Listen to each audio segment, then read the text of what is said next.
ప్రియులారా, బాగున్నారా? దేవుని వాక్యాన్ని క్రమంగా చదువుచున్నారా? ప్రార్థించుచున్నారా? నేటి ధ్యాన వాక్యము 119వ కీర్తన 50వ వచనం. నీ వాక్యము నన్ను బ్రతికించియున్నది.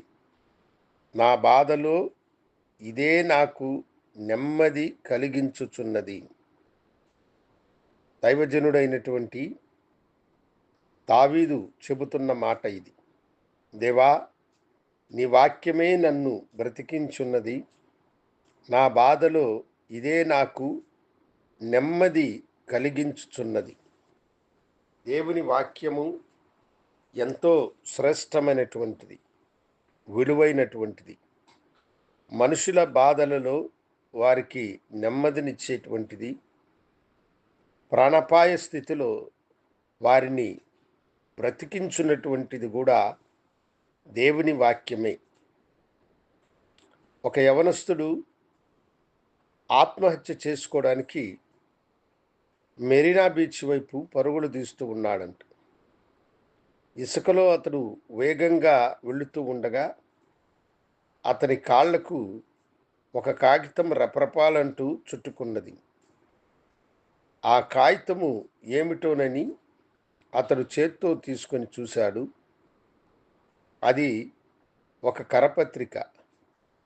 ఆ కరపత్రిక దేవుని వాక్యముతో నిండుకొని ఉన్నది. ఆ కరపత్రికలో ఉన్న దేవుని వాక్యాన్ని అతడు చదువుతూ ఉన్నాడు. ఆ వాక్యం యొక్క సారాంశము ఈ వాక్యానికి సంబంధించినది. దేవుని వాక్యమును అతడు చదువుతూ ఉండగా, ఓ యవనస్తుడా, నీ ప్రయాణము ఎటువైపు? మరణాన్ని నువ్వు వెతుక్కుంటూ ఎందుకు వెళుతున్నావు? నీ కొరకై ప్రాణము పెట్టిన యేసుకి నీ జీవితాన్ని సమర్పించుకో. ఆయన నీ జీవితాన్ని ఆశీర్వదించగలిగిన వాడు. నీ బాధలో ఆయన నీకు నెమ్మదిని కలిగించువాడు అన్న ఆ మాటలు అతనికి ఎంతో ఆదరణను కలుగు చేసింది. ఈ లోకమును బ్రతకడం కంటే చనిపోవడము మేలని పరుగులెత్తుకున్న అతన్ని కొద్దిసేపు నిలిపి ఆలోచింపచేసినది. కన్నీటితో ప్రభుకి తన జీవితాన్ని సమర్పించుకున్నాడు. దేవుడు అతన్ని ఆశీర్వదించి గొప్ప వ్యక్తిగా తీర్చిదిద్దినాడు. అవును దేవుని బిడ్డలారా, దేవుని వాక్యము మనలను బ్రతికించున్నటువంటిది.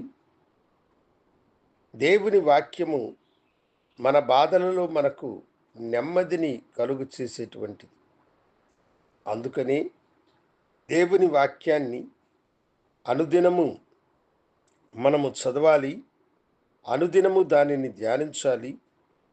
నశించే వారికి దేవుని వాక్యమును ప్రకటించాలి. నశించు ఆత్మలకు దేవుని వాక్యమును మనము చేర్చాలి. ఎందుకంటే దేవుని వాక్యమే మనుషులను బ్రతికించేటువంటిది. మనుషుల బాధల్లో వారికి నెమ్మదిని కలిగించేటువంటిది ఆయన వాక్యమే. ఆ వాక్యమే మనుషులకు సమస్తాన్ని ఇవ్వడానికి ఈ లోకానికి వచ్చి మానవుల కొరకై తన ప్రాణము పెట్టిన వాక్యము ప్రభువైన యేసుక్రీస్తు వారే. ఈ దినమే నీ జీవితంలో ఆయనకి స్థలమివ్వు. నీవు బ్రతకడం మాత్రమే కాకుండా నీ బాధలో నీకు నెమ్మది కలుగుతుంది. అలాంటి వేదనలో ఉన్నవారు నాతో కూడా ప్రార్థనలో ఏకీభవించండి. పరిశుద్ధుడా, నీకు వందనాలు. నీ వాక్యం ద్వారా నీ బిడ్డలను బ్రతికించమని, ఆశీర్వదించమని, నశించే వారి పట్ల కృప చూపించమని యేసు నామమున అడిగి వేడుకొంచున్నాము తండ్రి.